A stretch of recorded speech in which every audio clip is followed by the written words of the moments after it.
Hello everyone, my name is Shonda and welcome to my channel Under the Needle Quilting and Crafts. So QuiltCon day 3. All right, so today was QuiltCon day 3 and today was a good day. It was. I had a good day today. I did. I had a good day. Um First of all, let me just start by saying that like I said, I'm an introverted, kind of solitary person. And I accepted that about myself a long time ago. But even before I accepted that about myself, I accepted the fact that I am not going to be held back from things that I want to do just because I have to do them alone. So if there's someplace I want to go or something that I want to do and I have to do it alone, either I have to not do it because I have to do it alone or I just do it alone. And I just decided I'm just going to do it alone. So, um I had no problem going, and maybe it's because I had a child so young. I had my first child when I was like 19. So she was born in June. I was technically 19, and in September I turned 20. So I just decided that like if I want to go out to eat, like I need a break from my kid, and I want to go out to eat. So am I not going to go out to eat because I don't have anyone to go with? There are times in my life when I was single. So my 30th birthday, I took a cruise by myself. I wasn't like, I was technically not by myself, but I didn't know anyone. So basically I had a coworker at work whose family was going to take a family cruise.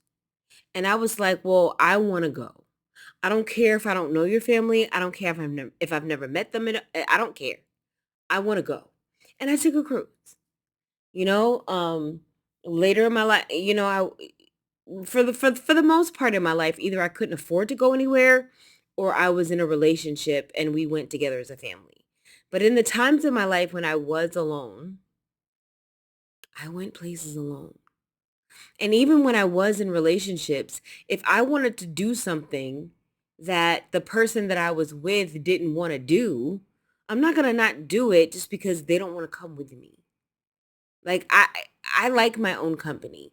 And sometimes I prefer it because if I'm bringing someone with me into my space, right? So like today, this QuiltCon.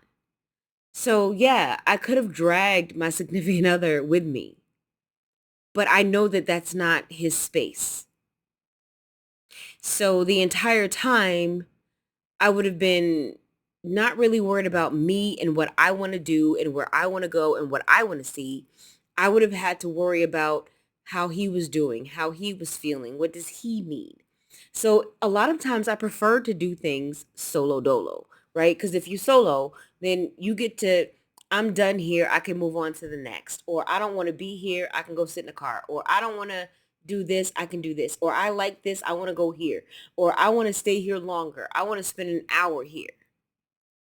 So for the most part, I like being alone, okay? But um I just was a little bit unprepared, and I'll talk about this tomorrow when I do my full QuiltCon wrap up, okay? But I was fine being alone. It was just that I wasn't prepared for this new experience. I did not set myself up for success from the beginning, but it's cool. So today I get to QuiltCon about 11 o'clock. By the time I park my car, pay, and get inside, it's like 11:30-ish. So, there was some things that I had been looking at that I knew I wanted to purchase, and so I went to do those things. There were a lot of exhibits on the vendor floor, like on the floor where all the vendors were. There was a place there where, the vendors could have exhibits to showcase what they're trying to sell. And so I did some of those as well. And, round about 2 o'clock, there was a lecture being given by Christa Watson, and I did pay for the all access lecture pass. So I wanted to see that presentation. I like Christa Watson. Christa Watson was the first person that made me feel confident to do free motion quilting. I watched I've been on Craftsy now since like probably 2018, and I've watched very, very, very many Craftsy videos about free motion quilting. Angela Walters, Priscilla Kameli, Anna, I can't remember her last name, but I think her first name is Ann or Anna, and she's an older lady. Like I watched so many videos about free motion quilting, and none of them gave me the confidence to actually try to do it until I watched one from Christa Watson, and it was like Planet Quilted Stitch It or something like that on Craftsy. And just her attitude, her just relaxed attitude. Like, first of all, it's not a mistake, it's a design decision.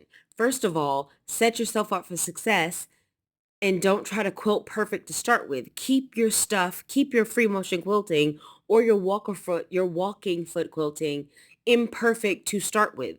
Plan it to be imperfect so that when it comes out imperfect, which it will, it doesn't stick out.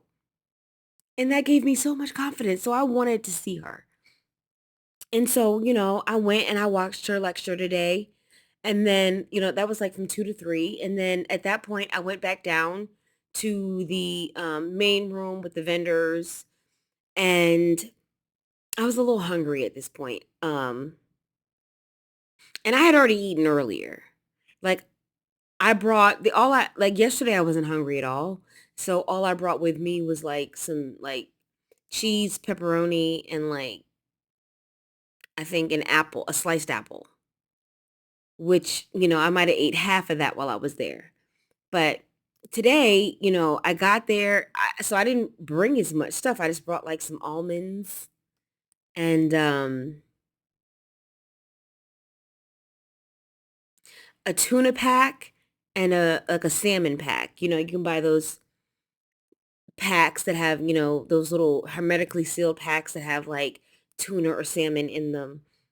And I brought one of those, but I didn't bring a fork. So before I went to the Christa Watson thing, like when I first got there, I was there for like an hour and change. I got a little hungry. And so I decided to go get me something to eat because I wanted something more substantial than what I had brought with me. And they had like this barbecue station.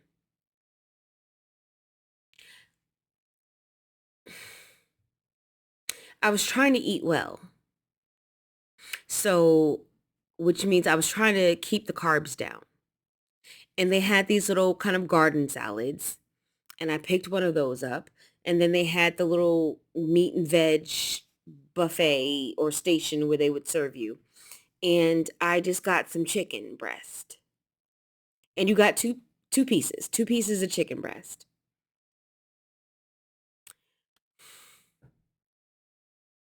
I think the little salad was $10. The two little pieces of chicken breast was $12.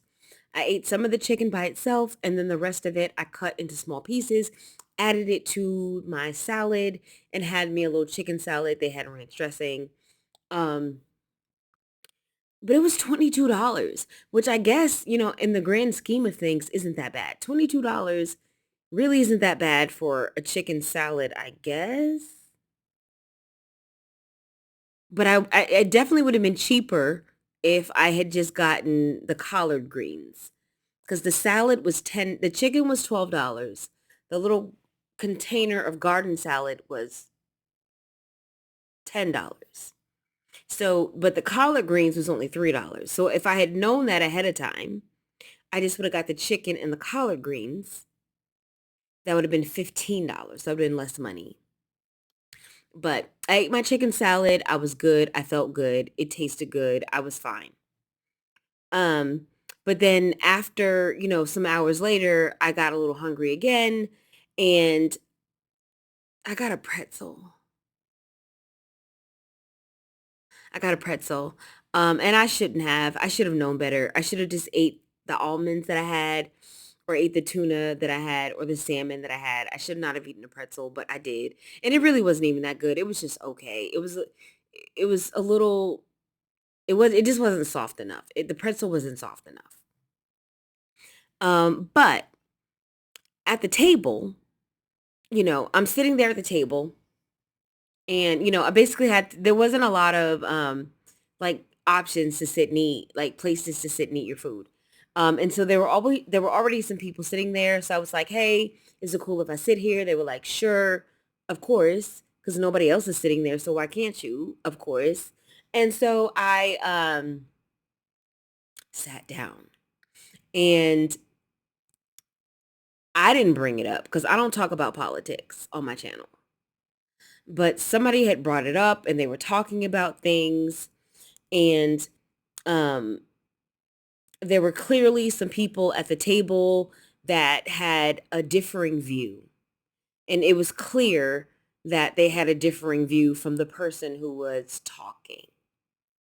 And I kind of just wanted to, be that intermediary. And so I was like, look,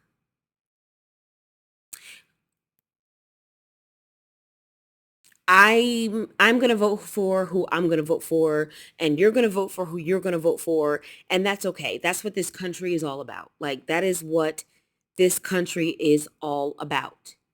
Choice. At least that's what it's supposed to be about, right? But I feel like there used to be a time when we could agree to disagree. And I feel like the agree to disagree time is shrinking. It's shrinking. Like there used to be a time when we could disagree and still love each other and still be kind. And that was what I said. I was like, look, we don't have to disagree. But my issue with modern American political discourse is that we have lost the ability to agree to disagree. And I feel like even if we don't agree, there's absolutely no reason why we can't be kind. If you don't have anything nice to say less. Or better yet, say nothing. And that was the point that I made. And even though those people were they differed from me politically, they agreed with me in the fact that we have lost the ability to be kind, that we have lost the ability to be nice. And that allowed, and so instead of the conversation shutting down, and I'm really proud of myself here. Sometimes I do good work. Sometimes I do good work because, it was very clear that they did not like the direction the conversation was going in. But by me saying what I said, and them agreeing and other people agreeing, then I was able to change the discourse. So now we're not disagreeing about who we may or may not want to vote for. We are now agreeing that no matter who we want to vote for or not, we need to be nice to each other. And that opened up the conversation. And they told us about their granddaughter. And first of all, I was shocked that this was their gosh darn granddaughter. Um, because, okay, so there was a couple there with 3 children. And I thought that these were their children. And these children were younger, maybe like 4, 6, and 7, or maybe something like these were young children, or maybe like 4, 5, and 6 even. They were younger. And it turns out that these were the grandparents. And I was shocked because grandma looked good. Grandma looked good. Like she looked good. I I think she said she was like 56 and I would have put her at like at most 42. At most 42. And that opened up the conversation. And then she started talking about that there was another granddaughter who was 14 who was invited to QuiltCon by Spoonflower because she was a quilter, a self-taught quilter. at 14. And this is what it's all about, people. And everybody at the table, once we heard that, everything else went out the window. And all we wanted to do was support this young person. That's all we wanted to do was support her. And so we were like, she was like, yeah, they're at the Spoonflower event and it ends at 4:30. And I looked at my watch, and at that point it was 4:22. And it was like, well, we got to go hurry up and support your grandbaby in what she's doing here, because this is what it's about. It's about supporting the next generation. It's about bringing younger people and other people into this craft. It's about expanding it, because let's be real. Given the way our society is set up, given the way our healthcare system is set up, we're going to need some therapy, and we're not going to be able to afford it. So we're going to have to find crafts to deal with our mental health, because that's what it does for me. Like when I'm quilting, yes, sometimes quilting is very frustrating. Like you get frustrated if your points don't match. You get frustrated if you cut something wrong. You get frustrated if you can't find the fabric that you want. You get frustrated if, your iron stops working, right? But that kind of frustration is completely different than the frustration that you feel when you are from life. It's not the same. And we need that. We need outlets. Some people play sports. Some people, I don't know, but y'all know what I'm trying to say. We need an outlet. We need a way to be able to disengage our brain. So some people work out, some people are athletes, some people do crafting, some people, you know, I don't go fishing, things like that. Like that's what people do to disconnect themselves from the everyday of life and be able to not think about normal life stresses. Like if you're a fisher, you got like if you like to go fishing, you still got some stress because you might lose that fish, or the fish might take your bait. But that kind of stress is completely different than the stress we feel every day living life, from like working and our spouses and our children. And we got to talk about that. And so we went to visit her at the little Spoonflower booth, and it was really cool. And she was like, hey, we about to do a giveaway, but when we're done, I'll go show you the quilts that I entered, because this baby has 2 quilts entered into the daggone show. And I want to show y'all because like I was so impressed with this baby. So impressed. Let me find it. Oh no.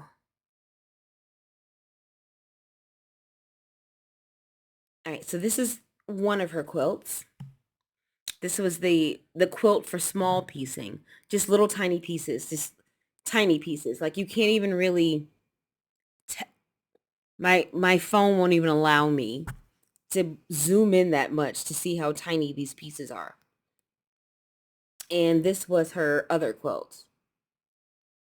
And I was just so proud of her. I was so proud of her. And my hope is that I changed a mind today.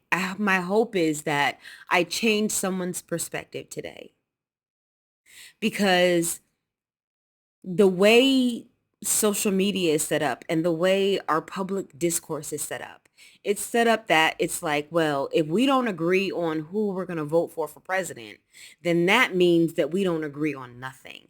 And my hope is that we were able to show today, all of us as a group, that we disagree politically, but we were still able to agree on things, and we were still able to support each other. We supported her grandbaby, even though we didn't know, even though we disagree on who we think we want to vote for. And that's what it's supposed to be like, people. Okay, so done with all of my pontificating and soapbox stuff. Um, So after that, after she went and showed us her quilts, I was like, well, let me take this time to look at some of the quilts. And so I went and looked at a lot of the quilts that were on display. And that was awesome. I still didn't get to see all of them yet. Um, so I saw about 70, probably 65 to 70% of the show quilts. So, but I haven't seen all of them yet. So there's that. So I basically spent the rest of my time just basically looking at the show quilts. And then I got a little distracted with the vendors again, and I'll talk about that tomorrow. But then after that, at 6:30, there was a lecture by Ebond, and I love Ebond. If y'all don't know who she is, Ebond is a new designer from Free Spirit. I think her first collection came out in 2020 called Glyphs.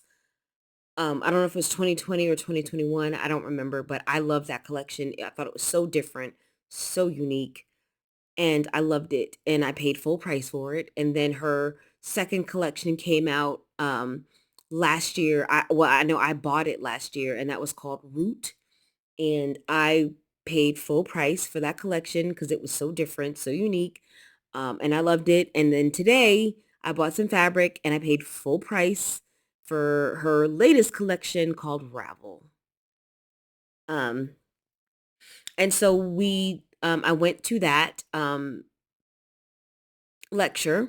And at the end of the lecture, I'm literally walking out. I'm walking out. And mind y'all, I'm the most oblivious person on earth.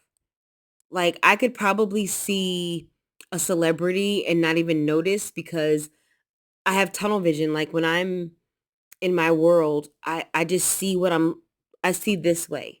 I see this in front of me. So if you are over here or over here, I'm not going to see you. That's just the way that I'm wired. I'm just like that. And so I'm walking out, and MA Couture, and she is a creator that I have watched on this channel. She is MA Couture and crafting, and she was I don't know if, I mean, if y'all follow me, I did a video about skinny binding, and it came from her. Like, she inspired me to try that skinny binding. And I struggled. I struggled. And y'all gave me a lot of tips about what I did wrong. And a lot of what I did wrong was I followed the instructions improperly. Like, I didn't do what she said to do. Um, and when I went back and looked, I was like, oh yeah, I did that wrong, which is okay. We make mistakes. Um, but she was there, and another one of her followers was there. And so we just had, some conversation after that. And it was great. It was really great. Like, I did not do everything that I was supposed to do today, but I enjoyed myself today. I did have awkward moments today. I did have moments where I felt uncomfortable. But I went to one of my old standbys, which was music. So when I was in the vendor booths and I started to feel that anxiety crop up, and it's not just, it's not imagined anxiety. Like, I wear a Fitbit, so I can literally see my heart rate increasing. And so what I did was I put some music on. I keep an earbud in my ear usually. And so my earbud was in my ear. I put some music on, and just having that music just kind of relaxed me, took me to a different place, and allowed me to move amongst all of those people. Um, so yeah, it was good. Today was good. I like today. I'm still deciding if I'm going back tomorrow. I have not decided. Um, I think that I've seen everything. There might be a lecture or two that might be interesting, but I don't know if I want to, and I don't know if I want to drive down there to see them. Honestly, the main reason I'm thinking about going back tomorrow is because I left my cup there. My coffee cup that I like. I paid $25 for that coffee cup. So part of me wants to go back to see if I can get my coffee cup. Um, but then again, I don't know if it's worth it, because I'm gonna have to, it's not gonna be that much gas to get there and get back because I'm only 30 minutes away. And I could, but it's the parking. Like, if, well, the parking, I could probably do parking for $3. So it's probably going to cost me $10 to go there and come back. And I don't know if it's worth it to do that for a $25 cup. I'm not sure. I'm not sure. So that's going to be tomorrow's video, I guess, to say whether or not I went to QuiltCon or not. And then I want to give my final wrap up, what I thought, how I felt, what I thought was great, what I thought could be better, and just kind of wrap up QuiltCon from a holistic perspective as best I can, because y'all know I don't write scripts and I don't edit. So it's all off the cuff here. Like at best, I make some notes. I might jot down some notes so that I don't forget what I want to talk about, but I don't write a script and I don't edit. So um, I guess we're going to have to see. But I did enjoy today, and I am excited to discuss tomorrow what my full impression of QuiltCon was, and to show y'all my haul. Y'all gon' the haul is unreal, y'all. The haul is unreal. And just to talk about QuiltCon's future and where I think it might be going. Yeah, so that is it for me, and I will see you guys next video.